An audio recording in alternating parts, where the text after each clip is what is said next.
ಎಲ್ಲರಿಗೂ ನಮಸ್ಕಾರ. ಥಟ್ ಅಂತ ಹೇಳಿ ಕ್ವಿಜ್ ಕಾರ್ಯಕ್ರಮಕ್ಕೆ ತಮಗೆಲ್ಲ ಸ್ವಾಗತ. ಕಾವ್ಯವನ್ನು ಯಾಕೆ ಬರಿಬೇಕು, ಯಾಕೆ ಓದಬೇಕು? ಎನ್ನ ಪಾಡನೆಗಿರಲಿ ಅದರ ಹಾಡನ್ನಷ್ಟೇ ನೀಡುವೆನು ರಸಿಕಾ ನಿನಗೆ. ಎನ್ನ ಪಾಡಿನೆಗಿರಲಿ ಅದರ ಹಾಡನ್ನಷ್ಟೇ ನೀಡುವೆನು ರಸಿಕಾ ನಿನಗೆ. ಕಲ್ಲು ಸಕ್ಕರೆಯಂತ ನಿನ್ನೆದೆಯು ಕರಗಿದರೆ ಆ ಸವಿಯ ಹಣಿಸು ನನಗೆ. ಬೇಂದ್ರೆಯವರು ಬರೆದಂಥ 4 ಸಾಲು ಕಾವ್ಯದ ಮಹತ್ವವನ್ನು, ಕವಿಯ ಮಹತ್ವವನ್ನು, ಓದುಗನ ಮಹತ್ವವನ್ನು ಸಶಕ್ತವಾಗಿ ಸೆರೆ ಹಿಡಿದು ನಿಲ್ಲಿಸುತ್ತೆ. ನಮ್ಮ ನಡುವೆ ಇರತಕ್ಕಂಥ ಅದ್ಭುತವಾದ ಕವಿಗಳಲ್ಲಿ ಎಚ್.ಎಸ್. ವೆಂಕಟೇಶ ಮೂರ್ತಿ ಅವರು ಬಹಳ ಮುಖ್ಯರಾದವರು.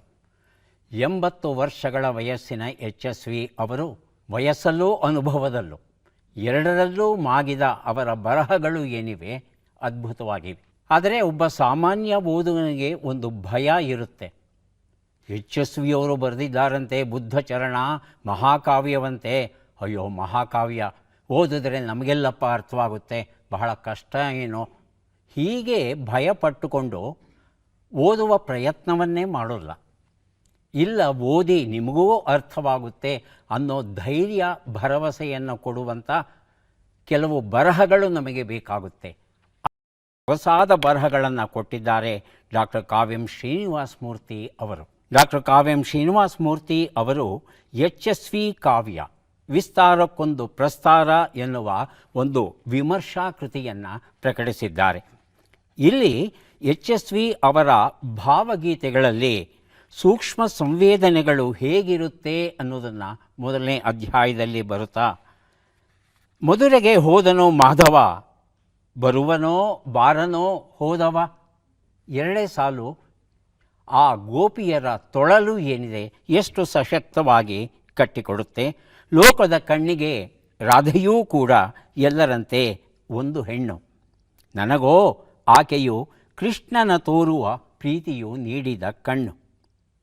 ಅಮ್ಮ, ನಾನು ದೇವರಾಣೆ ಬೆಣ್ಣೆ ಕದ್ದಿಲ್ಲಮ್ಮ, ಎಲ್ಲ ಸೇರಿ ನನ್ನ ಬಾಯಿಗೆ ಬೆಣ್ಣೆ ಮೆತ್ತಿದರಮ್ಮ ಅಂತ ಕೃಷ್ಣ ನಿಜಕ್ಕೂ ಬಂದು ಹೇಳಿದರೆ ಆ ತಾಯಿ ಅದೆಂತಹ ಅನುಭವವನ್ನು ಅನುಭವಿಸಿರಬೇಕು, ಕಲ್ಪಿಸ್ಕೋಬೇಕು, ಅಂತಹ ಕಲ್ಪನೆಯನ್ನು ಕೊಡ್ತಾರೆ ಎಚ್.ಎಸ್.ವಿ. ಅವರು.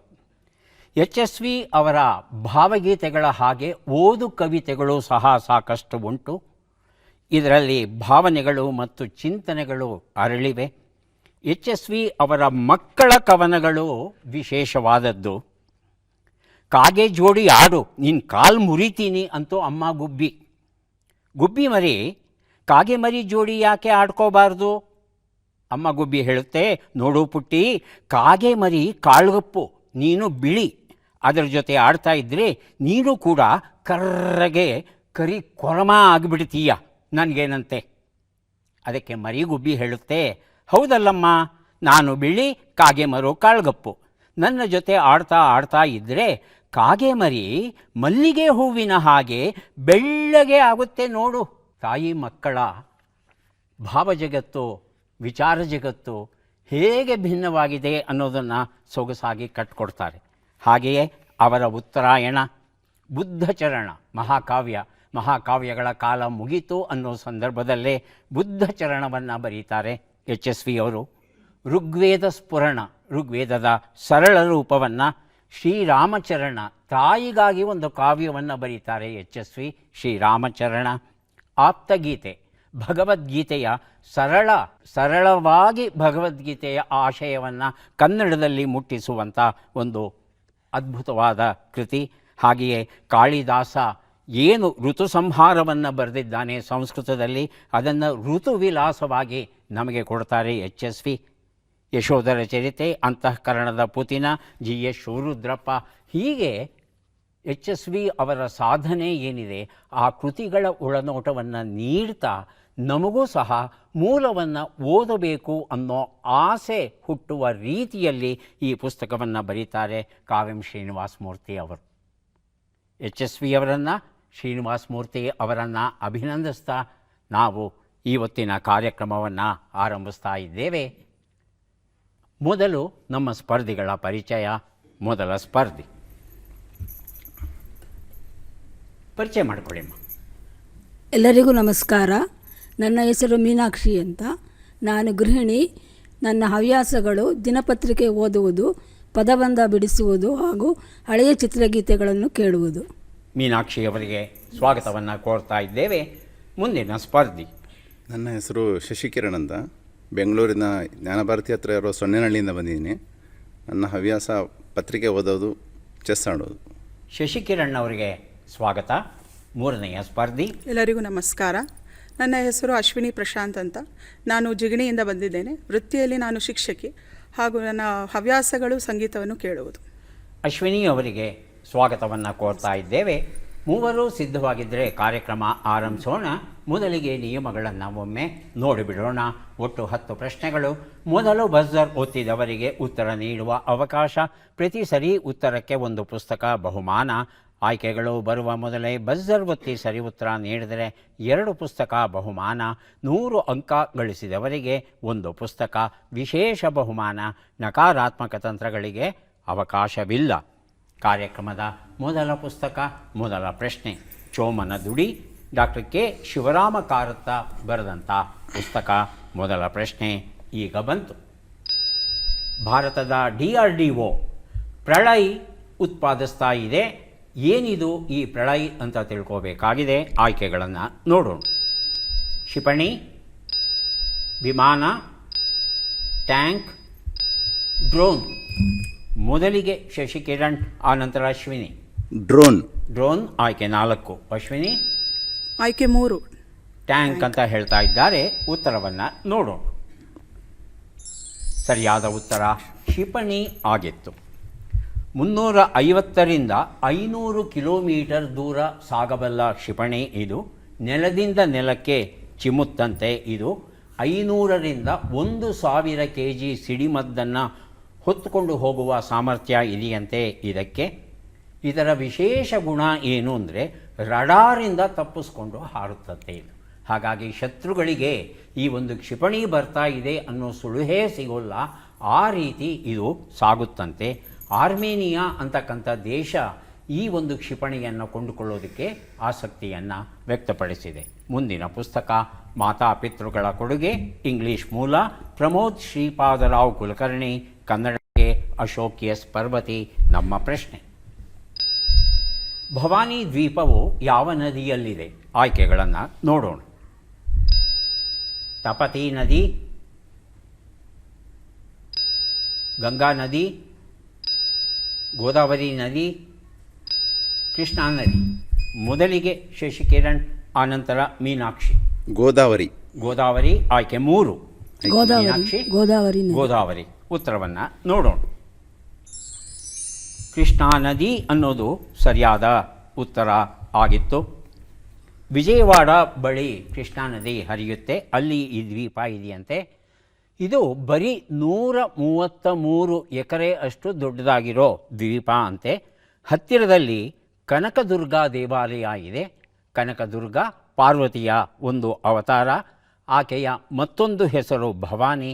ಹಾಗಾಗಿ ಕನಕದುರ್ಗ, ಪಾರ್ವತಿ, ಭವಾನಿ ಎಲ್ಲ ಒಂದೇ ದೇವತೆಯ ಹೆಸರಾಗಿರೋ ಕಾರಣ ಈ ದ್ವೀಪಕ್ಕೆ ಭವಾನಿ ದ್ವೀಪ ಅಂತ ಕರೀತಾರಂತೆ. ವಾರಾಂತ್ಯದಲ್ಲಿ ಮನರಂಜನೆಗೆ ಜನ ಇಲ್ಲಿ ಹೆಚ್ಚು ಸೇರ್ತಾರಂತೆ. ಪ್ರವಾಸೋದ್ಯಮವಾಗಿ ಈ ಸ್ಥಳ ಬಹಳಷ್ಟು ಉತ್ತಮ ರೀತಿಯಲ್ಲಿ ಸುಧಾರಣೆ ಆಗೋದಕ್ಕೆ ಅವಕಾಶ ಉಂಟು. ಮುಂದಿನ ಪುಸ್ತಕ ಭಕ್ತಿ ಸಿಂಧೂರ, ಅನಂತ ಭಟ್ ಪೊಳಲಿ ಬರೆದಿರುವಂಥದ್ದು. ಪ್ರಶ್ನೆ, ಅರಕು ಕಣಿವೆಯ ಗಿರಿಧಾಮ ಯಾವ ರಾಜ್ಯದಲ್ಲಿದೆ? ಆಯ್ಕೆಗಳನ್ನು ನೋಡೋಣ. ಒರಿಸ್ಸಾ, ಮೇಘಾಲಯ, ಆಂಧ್ರ ಪ್ರದೇಶ, ತೆಲಂಗಾಣ. ಮೊದಲಿಗೆ ಮೀನಾಕ್ಷಿ, ಆನಂತರ ಶಶಿಕಿರಣ್. ಒಡಿಸ್ಸಾ ಅಂತ ಹೇಳ್ತಾ ಇದ್ದಾರೆ. ಆಯ್ಕೆ 1. ಶಶಿಕಿರಣ್ ತೆಲಂಗಾಣ ಅಂತ ಹೇಳ್ತಾ ಇದ್ದಾರೆ. ಉತ್ತರವನ್ನು ನೋಡೋಣ. ಆದರೆ ಸರಿಯಾದ ಉತ್ತರ ಆಂಧ್ರ ಪ್ರದೇಶ ಆಗಿತ್ತು. ಆಂಧ್ರ ಪ್ರದೇಶದಲ್ಲಿ ಅಲ್ಲೂರಿ ಸೀತಾರಾಮರಾಜು ಅಂತ ಒಂದು ಜಿಲ್ಲೆ ಇದೆ.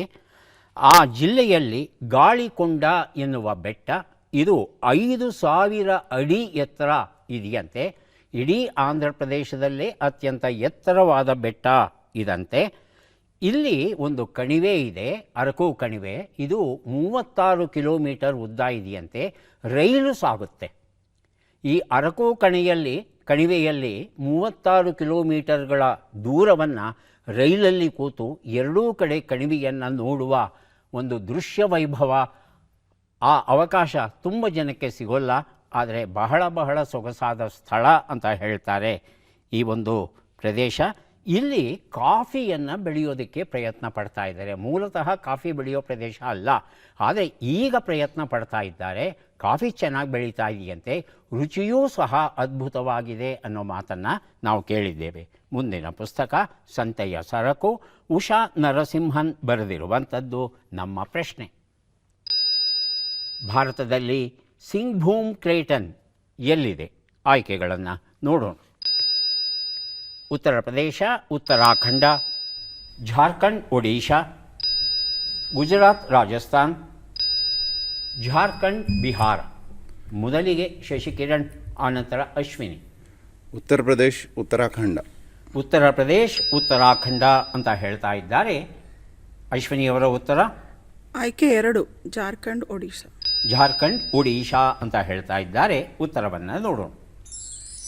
ಜಾರ್ಖಂಡ್, ಒಡಿಶಾ ಉತ್ತರ ಸರಿಯಾಗಿದೆ.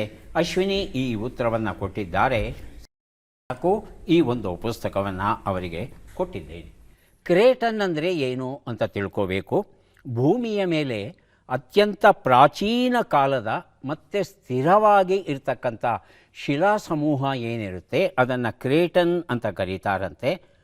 ಛೋಟಾ ನಾಗ್ಪುರ್ ಫಲಕ ಅಂತ ಒಂದು ಬರುತ್ತೆ. ಆ ಒಂದು ಭೂಭಾಗ ಪೂರ್ವಘಟ್ಟಗಳ ಭೂಭಾಗಕ್ಕೆ ಏನು ಘರ್ಷಣೆಯಾಗಿ ಒಂದು ಸ್ಥಳ ರೂಪುಗೊಂಡಿದೆ, ಏನು ಶಿಲೆಗಳು ಇವೆ, ಅದು ಸಿಂಗ್ಭೂಮ್ ಕ್ರೇಟನ್ ಅಂತ. ಅದು ಜಾರ್ಖಂಡ್ ಮತ್ತು ಒಡಿಶಾ ಈ ಎರಡೂ ರಾಜ್ಯಗಳಲ್ಲಿ ವ್ಯಾಪಿಸ್ಕೊಂಡಿದೆಯಂತೆ. ಇದು 3.5 ಬಿಲಿಯನ್ ವರ್ಷಗಳ ಹಿಂದೆ ರೂಪುಗೊಂಡದ್ದು ಈ ಶಿಲಾ ಸಮೂಹ ಅಂತ ಹೇಳ್ತಾರೆ. ಪ್ರಧಾನವಾಗಿ ಅಗ್ನಿಶಿಲೆ ಮತ್ತು ಹಸಿರು ಬಣ್ಣದ ಕಲ್ಲುಗಳು ಇಲ್ಲಿ ಹೆಚ್ಚಿಗೆ ಕಂಡುಬರುತ್ತಂತೆ. ಈಗ ಚಿತ್ರದುರ್ಗ ಜಿಲ್ಲೆಯಲ್ಲಿ ಬುಕಾನನ್ ಎನ್ನುವ ಪುಸ್ತಕವನ್ನು ಕೊಡಲಿದ್ದೇವೆ. ಅನುವಾದಕರು ಪ್ರೊಫೆಸರ್ MG ರಂಗಸ್ವಾಮಿ ಅವರು. ನಮ್ಮ ಪ್ರಶ್ನೆ: ಬಿಟ್ಟ ಅಕ್ಷರಗಳನ್ನು ತುಂಬಿ. ಬೆ, ಗಮ್, ಕಾ, ವ, ರು.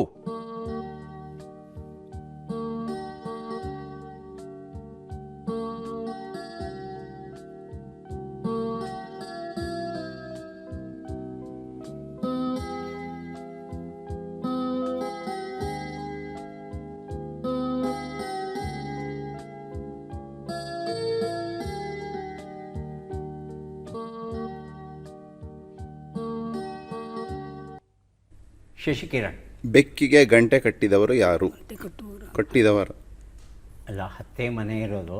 ನಿಮ್ಮ ಉತ್ತರದಲ್ಲಿ ಹತ್ತೆ ಅಕ್ಷರ ಇದ್ದರೆ ಚೆನ್ನಾಗಿ, ಹೆಚ್ಚು ಬೇಡ. ಒಂದು ಸಣ್ಣ ತಪ್ಪಾಯ್ತೇನೋ ನೋಡಿ.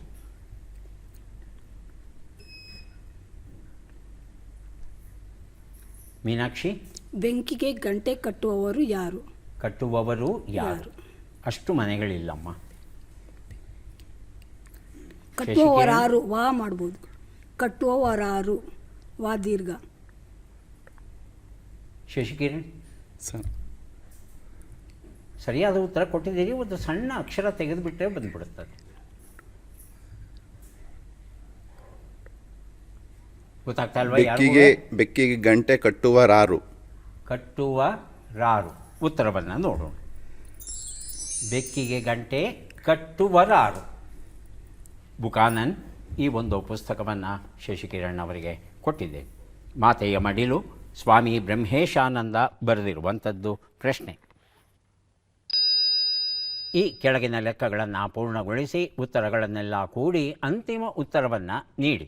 ಲೆಕ್ಕಗಳು ಈಗ ಬಂದಿವೆ.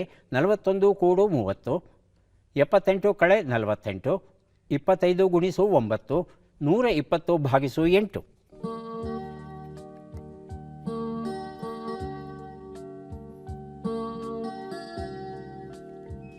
ಬಜರುತ್ತಿದ್ದಾರೆ ಶಶಿಕಿರಣ್. ಅಂತಿಮ ಉತ್ತರವನ್ನು ಕೇಳೋಣ. 3-4-1. 3-4-1 ಮೀನಾಕ್ಷಿ ಮತ್ತು ಅಶ್ವಿನಿ.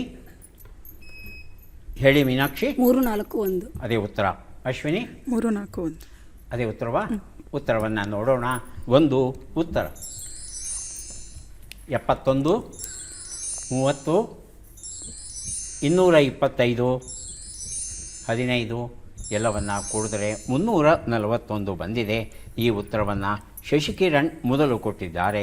ಮಾತೆಯ ಮಡಿಲು ಈ ಒಂದು ಪುಸ್ತಕವನ್ನು ಅವರಿಗೆ ಕೊಟ್ಟಿದ್ದೇವೆ.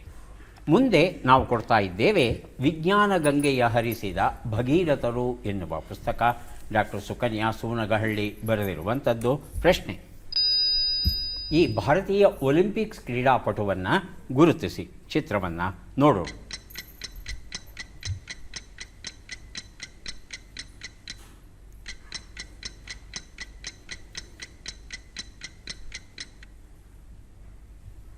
ಆಯ್ಕೆಗಳು: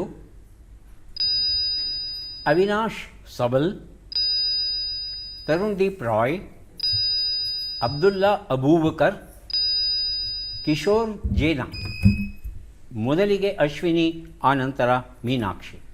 ಆಯ್ಕೆ 1 ಅವಿನಾಶ್ ಸಬಲ್. ಮೀನಾಕ್ಷಿ ಅವಿನಾಶ್ ಸಬಲ್. ಉತ್ತರವನ್ನು ನೋಡೋಣ.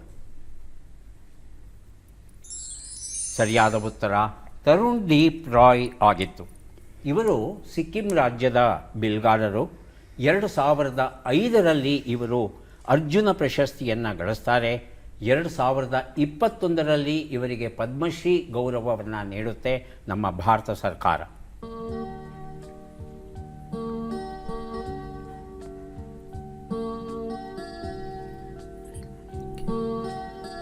ಮುಂದಿನ ಪುಸ್ತಕ ಸಮಗ್ರ ತೋಟಗಾರಿಕಾ ಕೈಪಿಡಿ, ತೋಟಗಾರಿಕೆ ವಿಜ್ಞಾನಗಳ ವಿಶ್ವವಿದ್ಯಾನಿಲಯ, ಬಾಗಲಕೋಟೆ ಇವರು ಪ್ರಕಟಿಸಿರುವಂಥ ಸೊಗಸಾದ ಪುಸ್ತಕ. ಪ್ರಶ್ನೆ: ಈ ಅಕ್ಷರಗಳನ್ನು ಸರಿಯಾಗಿ ಜೋಡಿಸಿ. ಅಕ್ಷರಗಳು: ಅ, ಹೋ, ನ, ದ, ಗೆ, ಡ, ಮ, ಕೆ.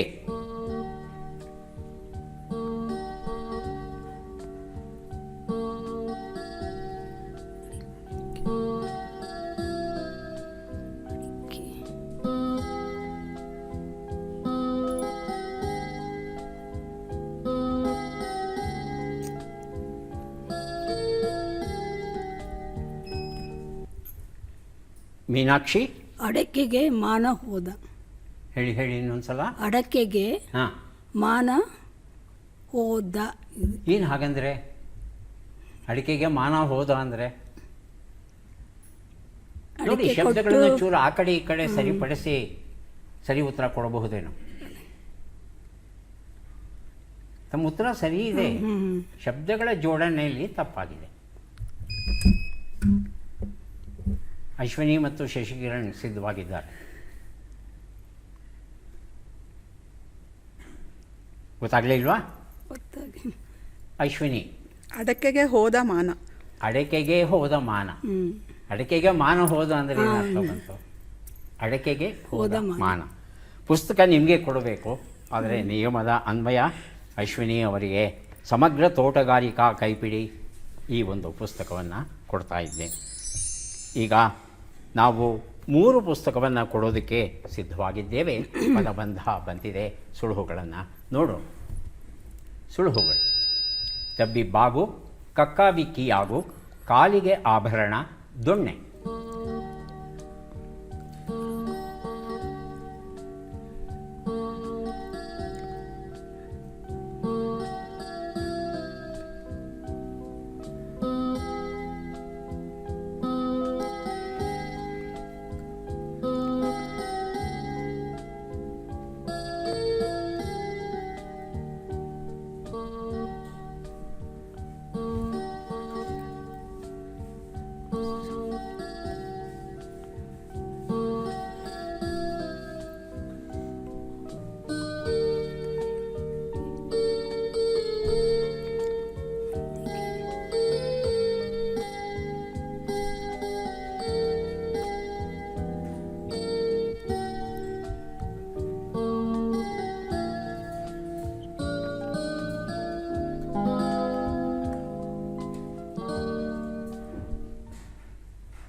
ಒಂದು ನಿಮಿಷದ ಕಾಲಾವಕಾಶ ಮುಕ್ತಾಯ ಆಗಿದೆ.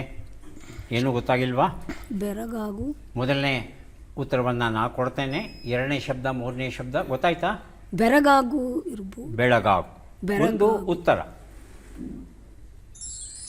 ತಡಬಡಿಸು ಎರಡು ಉತ್ತರ. ಯಾರು ಬೇಕಾದರೂ ಬಜರುತ್ತೆ ಉತ್ತರ ಕೊಡಿ. ಮೀನಾಕ್ಷಿ. ಕಡಗ. ಕಡಗ ಉತ್ತರವನ್ನು ನೋಡೋಣ.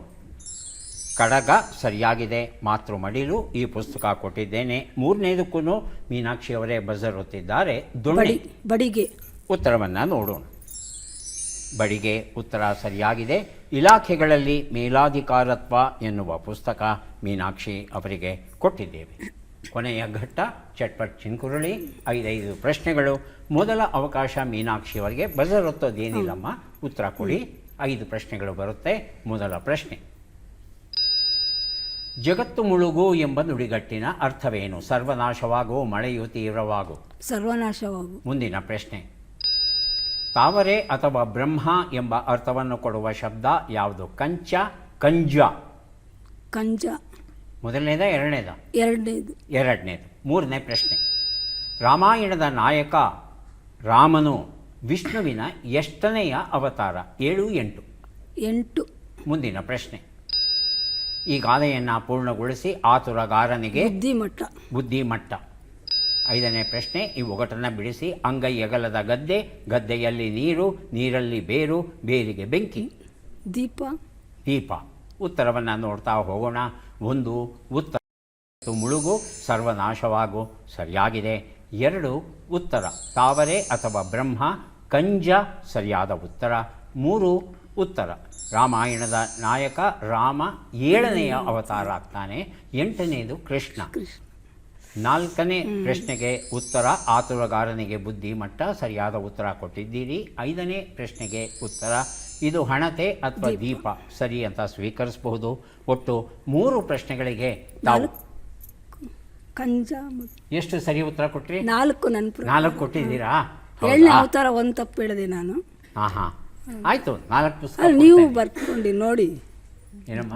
ನನ್ನ ಪ್ರಕಾರ 4, ನಿಮ್ಗೆ ನೀವು ಬರ್ದಿರ್ಬೋದೇನೋ. ಆಯ್ತಮ್ಮ, 4 ಪುಸ್ತಕ ಕೊಡ್ತಾ ಇದ್ದೇನೆ.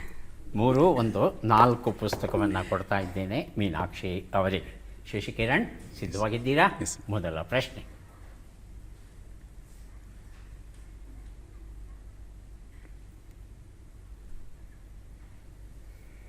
ಪ್ರಶ್ನೆ, ಈಗ ಬಂತು. ಜಟಾಯು ಎಂಬ ನುಡಿಗಟ್ಟಿನ ಅರ್ಥವೇನು? ವೃದ್ಧ, ಜ್ಞಾನಿ. ಜ್ಞಾನಿ. ಮುಂದಿನ ಪ್ರಶ್ನೆ, ಸೂರ್ಯ ಅಥವಾ ಆನೆ ಎಂಬ ಅರ್ಥವನ್ನು ಕೊಡುವ ಶಬ್ದ ಯಾವುದು? ಕಂಜರ, ಕಂಜರಿ. ಕಂಜರಿ. ಮುಂದಿನ ಪ್ರಶ್ನೆ, 64 ಕ್ಷೇತ್ರಪಾಲಕರನ್ನು ಯಾರು ಸೃಜಿಸಿದರು? ಶಿವ, ವಿಷ್ಣು. ವಿಷ್ಣು. ಮುಂದಿನ ಪ್ರಶ್ನೆ, ಈ ಗಾದೆಯನ್ನು ಪೂರ್ಣಗೊಳಿಸಿ. ಆನೆ ಬಿದ್ದರು. ಮುಂದಿನ ಪ್ರಶ್ನೆ, ಈ ಒಗಟನ್ನು ಬಿಡಿಸಿ. ಕೆರೆ ತುಂಬ ಕುರಿ ಹೆಜ್ಜೆ. ತಾವರೆವು. ಉತ್ತರವನ್ನು ನೋಡ್ತಾ ಹೋಗೋಣ. 1 ಉತ್ತರ, ಜಟಾಯು ಅಂದರೆ ವೃದ್ಧ ಅಂತ ಅರ್ಥ. 2ನೇ ಪ್ರಶ್ನೆಗೆ ಉತ್ತರ, ಕಂಜರ. ಕಂಜರಿ ಅಂದರೆ ಒಂದು ಚರ್ಮವಾದ್ಯ, ತಾಳವಾದ್ಯ ಅನ್ನೋ ಅರ್ಥ ಬರುತ್ತೆ. 3ನೇ ಪ್ರಶ್ನೆಗೆ ಉತ್ತರ ಶಿವ ಆಗಿತ್ತು, ವಿಷ್ಣು ಅಂತ ತಾವು ಹೇಳಿದ್ರಿ. 4ನೇ ಪ್ರಶ್ನೆಗೆ ಉತ್ತರ ಆನೆ ಬಿದ್ದರೂ ಆಳೆತ್ತರ ಅನ್ನೋದು ಸರಿಯಾದ ಉತ್ತರ ಆಗಿತ್ತು. 5ನೇ ಪ್ರಶ್ನೆಗೆ ಉತ್ತರ ಕೆರೆ ತುಂಬ ಕುರಿ ಹೆಜ್ಜೆ ಅಂದರೆ ನಕ್ಷತ್ರಗಳು ಆಗಿತ್ತು. ಈಗ ಅಶ್ವಿನಿ ಅವರಿಗೆ ಅವಕಾಶ ಬರ್ತಾ ಇದೆ. ಸಿದ್ಧವಾಗಿದ್ದೀರಾ? ಮೊದಲ ಪ್ರಶ್ನೆ,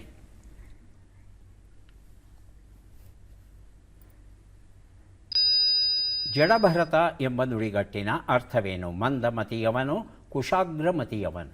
ಮಂದಮತಿಯವನು. ಮುಂದಿನ ಪ್ರಶ್ನೆ, ಉಕ್ಕಿನ ಲೇಖನಿ ಎಂಬ ಅರ್ಥವನ್ನು ಕೊಡುವ ಶಬ್ದ ಯಾವುದು? ಕಂಠ, ಕಂಠ. ಕಂಠ. ಎರಡನೇದು. ಮುಂದಿನ ಪ್ರಶ್ನೆ, ಮಹಾಭಾರತದಲ್ಲಿ ಅರಗಿನ ಮನೆಯಿಂದ ಹೊರಗೆ ಹೋಗಲು ಸುರಂಗವನ್ನು ಯಾರು ನಿರ್ಮಿಸಿದರು? ಧನಕ, ಕನಕ. ಧನಕ. ಮುಂದಿನ ಪ್ರಶ್ನೆ, ಈ ಗಾದೆಯನ್ನು ಪೂರ್ಣಗೊಳಿಸಿ. ಆನೆಯನ್ನೇ ತಿನ್ನೋನಿಗೆ. ಮುಂದಿನ ಪ್ರಶ್ನೆ, ಈ ಒಗಟನ್ನು ಬಿಡಿಸಿ. ಗಿಡ್ಡ ಹುಡುಗಿಯನ್ನು ಗುದ್ದಿದರೆ ಮನೆ ತುಂಬ ಮಕ್ಕಳು. ಉತ್ತರವನ್ನು ನೋಡ್ತಾ ಹೋಗೋಣ. ಒಂದು ಉತ್ತರ ಜಡಭರತ ಮಂದಮತಿಯವನು, ಉತ್ತರ ಸರಿಯಾಗಿದೆ. 2 ಉತ್ತರ ಉಕ್ಕಿನ ಲೇಖನಿ ಕಂಠ. ಕಂಠ ಅಂದರೆ ಧ್ವನಿ, ಆ ಅರ್ಥ ಬರುತ್ತೆ. 3ನೇ ಪ್ರಶ್ನೆಗೆ ಉತ್ತರವನ್ನು ನೋಡೋಣ. ಖನಕ ಸುರಂಗವನ್ನು ಮಾಡಿದ್ದು. 4ನೇ ಪ್ರಶ್ನೆಗೆ ಉತ್ತರ ಆನೆಯನ್ನೇ ತಿನ್ನೋನಿಗೆ ಆಡು ಮರಿ ಈಡೆ.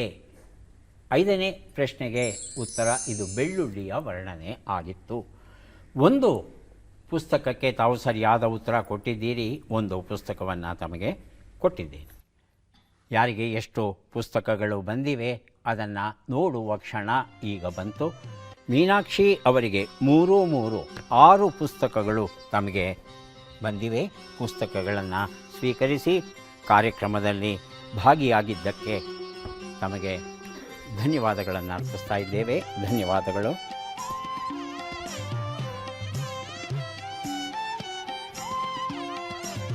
ಎರಡು ಪುಸ್ತಕ ದೊರೀತಾ ಇದೆ ಶಶಿಕಿರಣ್ ಅವರಿಗೆ, ಸ್ವೀಕರಿಸಿ ಅಭಿನಂದನೆಗಳು.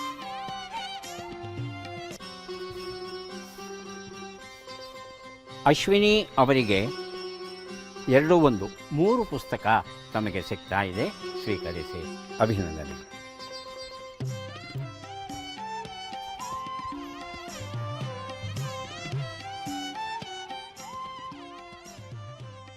ಸೂರ್ಯ ಮಳೆ ಇರುವಾಗ ಕಾಮನಬಿಲ್ಲು ಬರುತ್ತೆ. ಚಂದ್ರ ಮಳೆ ಅಥವಾ ಹಿಮ ಇದ್ದಾಗ ಏನಾಗುತ್ತೆ? ಅಯ್ಯೋ ಗೊತ್ತೇ ಇಲ್ವಲ್ಲ ಅಂತ ಹೇಳಬೇಡಿ, ಚಂದ್ರಬಿಲ್ಲು ರೂಪುಗೊಳ್ಳುತ್ತೆ.